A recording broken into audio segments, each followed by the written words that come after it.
Assalamualaikum warahmatullahi wabarakatuh. Selamat pagi untuk seluruh siswa kelas 7A sampai 7D. Semoga kalian selalu sehat dan tetap bersemangat.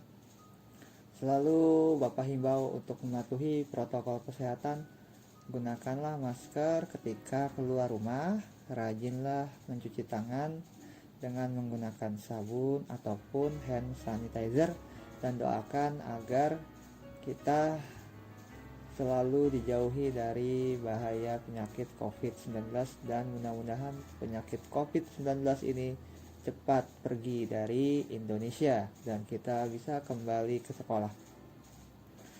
Baiklah, pada hari ini kita akan belajar tentang aljabar.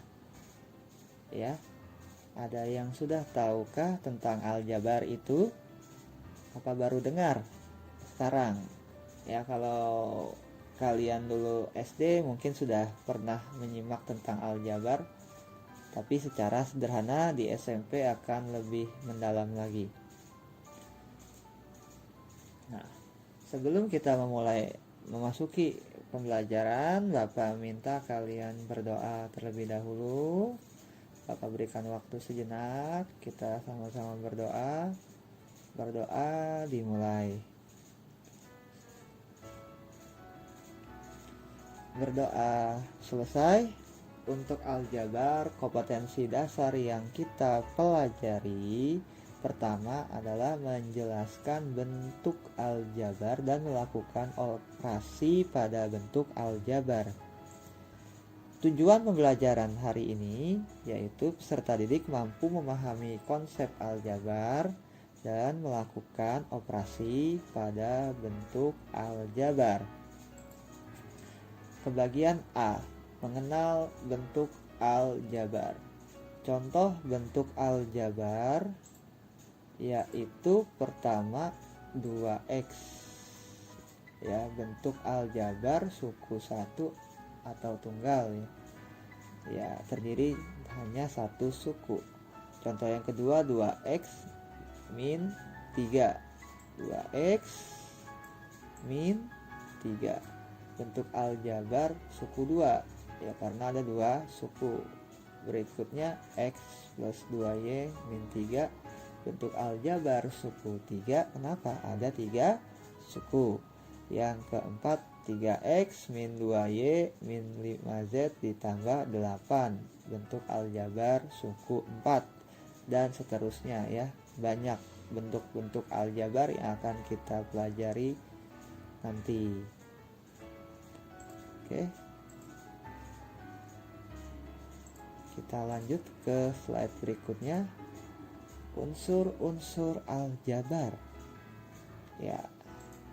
Nah, perhatikan di sini ada 2x dikurangi 3. Ya.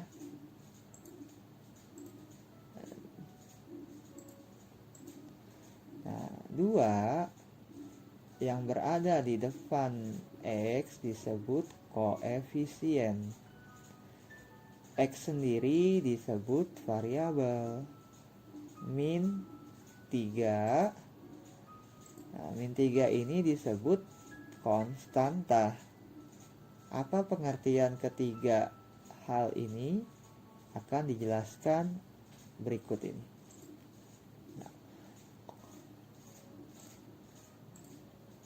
Koefisien adalah faktor konstanta suku pada bentuk aljabar. Ya, contoh 6x tambah 4y tambah 5x dikurang 7y ditambah 9. Maka koefisien pada suku 6x adalah 6. Jadi yang kita ambil adalah bilangan bulat yang berada di depan variabel X. Oke. Yang kedua adalah 4Y.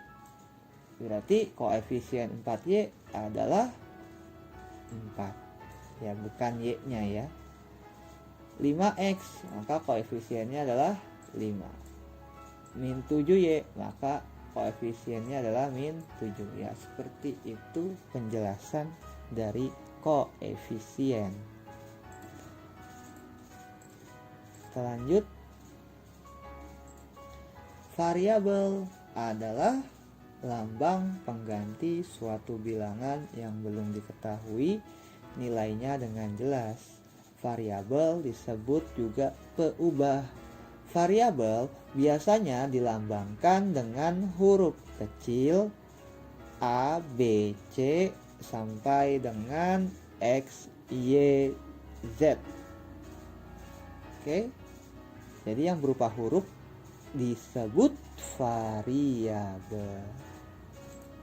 Nah, berikutnya konstanta adalah suku dari suatu bentuk aljabar yang berupa bilangan. Ya, Bapak garis bawahi, yang berupa bilangan. Bilangan itu artinya apa? Angka dan tidak memuat variabel. Nah, contoh yang tadi kan 2x dikurang 3, maka konstantanya adalah min 3. Ya.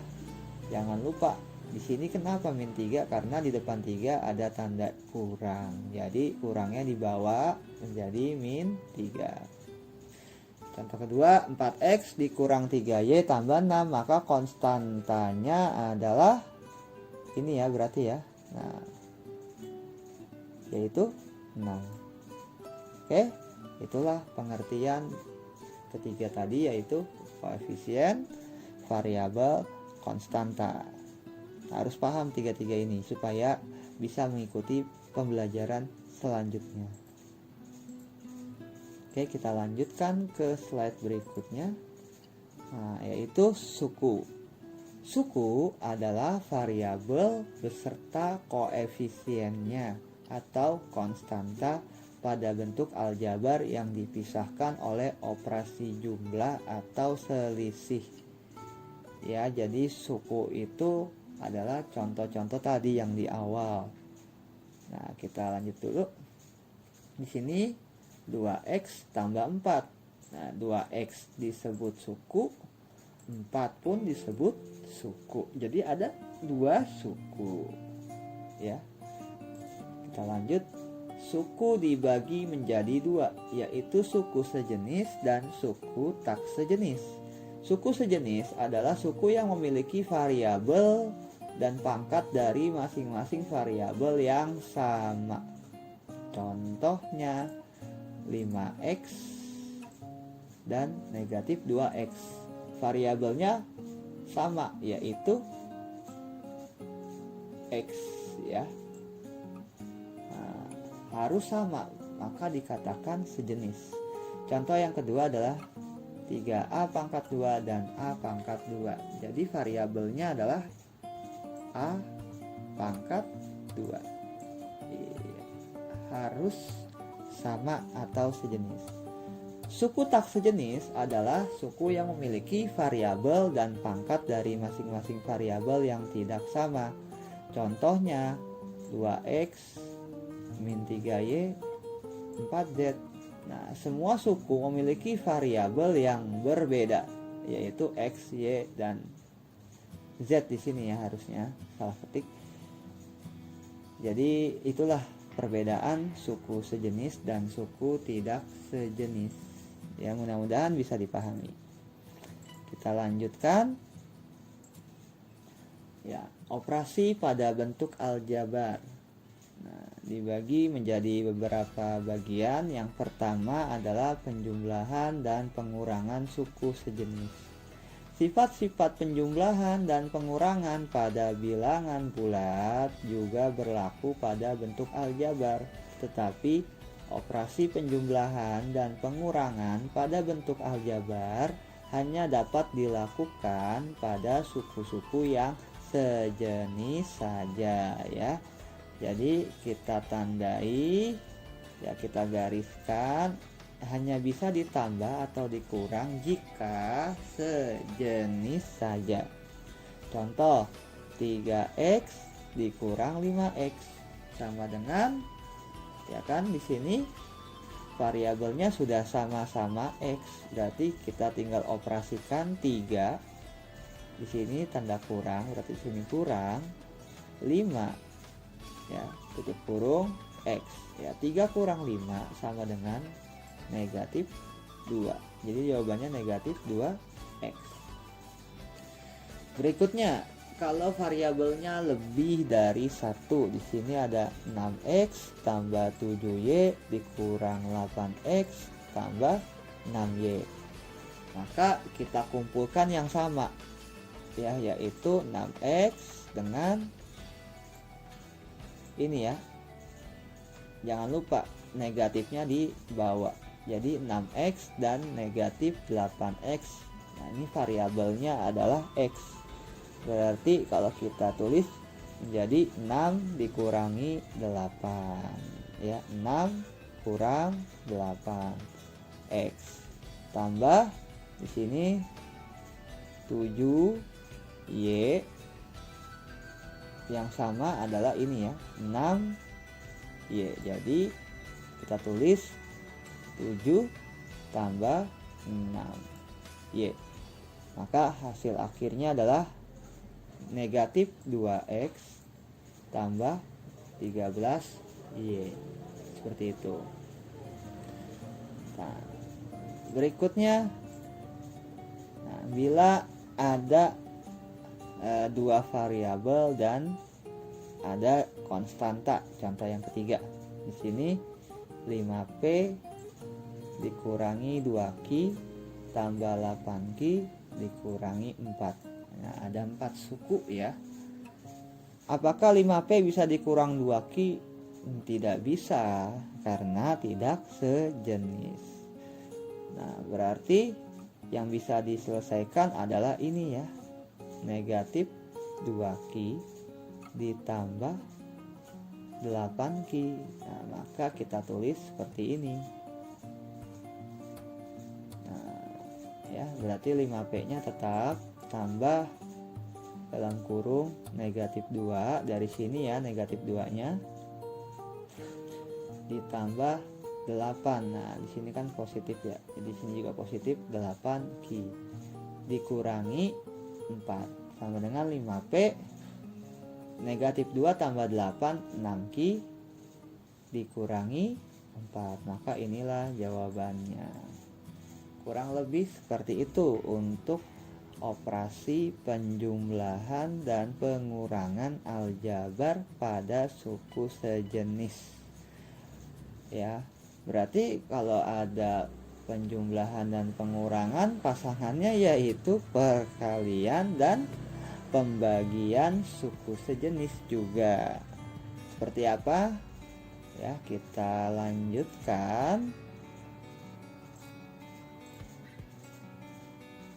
minggu depan. Ya, karena pembahasannya akan lebih detail dan mendalam, Bapak ingin kalian memahami dulu materi dasar-dasar aljabar, terutama dari perbedaan koefisien, variabel, dan konstanta, serta bisa membedakan mana suku sejenis dan tidak sejenis, serta mampu menghitung, menjumlahkan, dan mengurangi pada operasi bentuk aljabar. Itu dulu ya, sudah banyak itu juga. Kalau kebanyakan lagi ntar gumoh muntah yang ada ya. Bapak nggak pengen seperti itu. Kalian harus bisa memahami pelajaran matematika dengan baik. Dan dengan berakhirnya materi ini, berakhir pula pembelajaran matematika kita. Mudah-mudahan apa yang sudah dipelajari bisa kalian praktekkan dan bisa kalian pahami dengan baik. Ingat ya, PTS bentar lagi, maka belajarlah dengan lebih giat lagi. Jangan bermalas-malasan, gapai cita-cita kalian setinggi mungkin. Bapak akhiri sampai di sini. Wabillahi taufiq wal hidayah. Wassalamualaikum warahmatullahi wabarakatuh.